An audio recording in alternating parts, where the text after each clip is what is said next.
So in this kind of Western Enlightenment, you've got this emergence of the individual, right? So you've got, before the self only appears in the dictionary, in the 16th century. Charles Taylor has a good book. Taylor's got a fantastic book. Yeah. And as Taylor points out, maybe in the beginning of that book, he's got this great line, we live in inescapable frameworks. It's a great line, right? We live in inescapable frameworks. And kind of the grand narrative of modernity is that there's no grand narrative, right? That our framework is, there is no narrative. And in starting again, as we kind of search for the patterns that connect, we have to get over the old idea that was sold to us by kind of a flatland secular skepticism that we know nothing.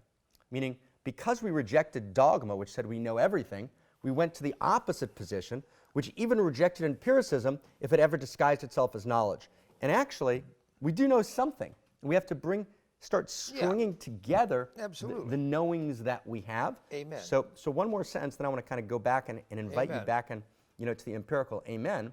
So when the individual emerges in the Western world, so it's this great emergence, it's fantastic. Yeah. But then what happens is that individual that the kind of early deists envisioned, who was kind of naturally rooted in source, rooted in infinity, gets desiccated, and becomes the hollow man, and becomes, a kind of Hobbesian self without ground, without source, without depth. And so then what happens is, then the spiritual traditions, particularly the Eastern ones, come and they reject the individual.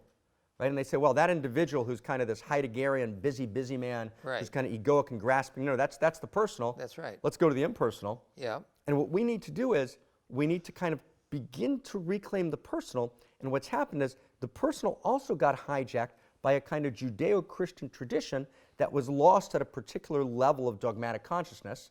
And since we rejected the dogmatic consciousness of Judeo-Christian, we rejected the quality of the personal.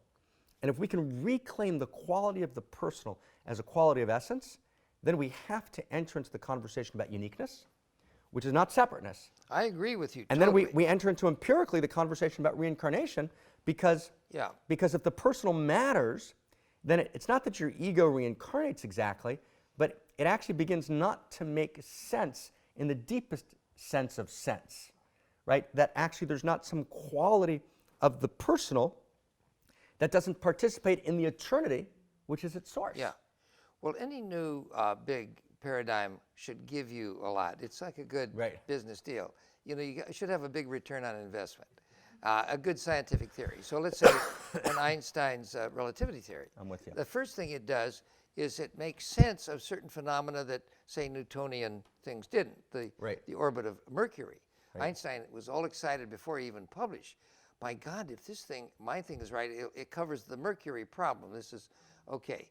But then it also predicts things that no one had ever thought of. Even Einstein never thought of a black hole. Right. Oppenheimer maybe, or whoever gets the credit. And so it gives you a lot. So now ours, this personal thing, this conversation gives you a lot of things. Right. For example, in our ITP groups, Integral Transformative Practice groups, because George Leonard and I started this out of a kind of neo-Aurobindonian perspective. Right. All right. And we're saying that the aim of life is not nirvana. Aurobindo said that was his first experience. It's not to disappear into the Godhead. It's to continue this progressive divine disclosure in time, including the transformation of the flesh itself. Right. And all our human attributes. Now, immediately what happens is that these supernormal powers that appear in yoga, the siddhis, are valorized. These are the budding limbs and organs of our emerging nature. Okay, so now in our ITP groups, we're teaching this, okay?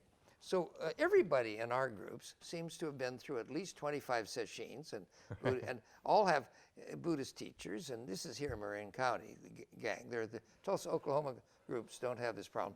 But there are two groups in Tulsa, Oklahoma, one in Kansas City, one in Chicago. But we have a particular Buddhist affliction here. So anyway, and they've given us so much. These are the best guys. But so this one guy is kind of a paradigm case, very gifted. Any teacher or anybody who sees somebody gifted, lights you up, you know. It doesn't matter if you're a coach or whatever it is. So this person was really into it, and so he was starting to have a particular array of experiences that were very much in the Siddhi country. So he goes to his teacher over at Spirit Rock, and who says, no, this is going to lead you off. This is not what you want. So now he said, this is what my priest used to say as he was a Catholic. Oh my God, I'm getting the same thing, you know. And so he decided to quit being a Buddhist. In other words, I would say a new disclosure breaks you out past your old teachers. Right.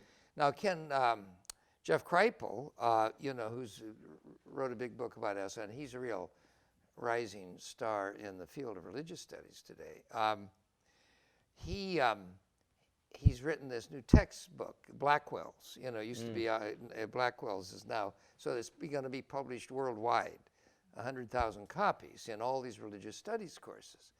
And what he's saying is the minute you take a comparative religion course, you have to compare. So the title of the book is Comparing Religions, an Initiation. And the first metaphor is, it's like in the Matrix. You've got to choose the blue pill or the red pill. And he talks about his own students. He'll tell them this. And they say, well, I'm going to stick with the religion I was born to. And that's a good option. But if you look back, because you're going to deconstruct your faith, because they're all going to be deconstructed. Okay, now we're in the deconstruction business. And so once you take this thing into practice and take it seriously, you automatically are going to deconstruct a lot of issues, religious and metaphysical, for practice. And now the Siddhis are one. You know, they're, well, truly, well, certainly hundreds have been named in Sanskrit, perhaps thousands. And we have collect tables. You can go up to the Esalen website. Well, we have different tables of the Siddhis, hundreds and thousands of them. And but in the Roman Catholics have 26 named charisms. These are Catholics, 26 versus 2,600, let's say. So, but you know, the Flatlanders don't have any. So anyway. So now this is all in play. Now it has huge implications for practice. And in our little ITP groups, you have to deal with this. And we've had this problem at Esalen forever. A person comes down there not even looking for these things, and suddenly you have something happens to you where you, you know, because it can erupt, and suddenly you're reading somebody's mind, and then you go home and you're reading your spouse's mind, and the spouse wants to put you in a mental institution. And folks, we've been into so many of these institutionalization cases through less than 50 years, guys, right on our property, and then after they get home. And the miracle of miracles is how we've endured for 50 years. It's God's really watching over us, plus evidence of God. Plus real good lawyers down here. God helps those who help themselves. Tough lawyers and a lot of prayer. But I mean, but anyway, if we're going to explore into this country, it means there's a lot of antinomianism. There's a lot of law breaking. There's a lot of, wow. Yeah. Yeah. And we got to go into this empirical, and as we're closing down here, we got to go into this. There's got to be maybe the way to say it is, Michael, kind of a new empiricism. You know, a new empiricism. It's kind of like there was an old empiricism, you know, which were the kind of stories collected in the great traditions. You know, and it's time for a new empiricism. Well, you know, James had his radical empiricism. I used in The Future of the Body, I used synoptic empiricism. Nice. To view it whole. I mean, we want all the empiricisms. Right. I had a list once of 17 empiricisms. Wow. You know, this would be another fun evening. All the different empiricisms. I mean, very different to be say an oceanographer. Right. Which is, you know, it's very observational, but there is theory. Right. Or to be a student of meditation research. Right.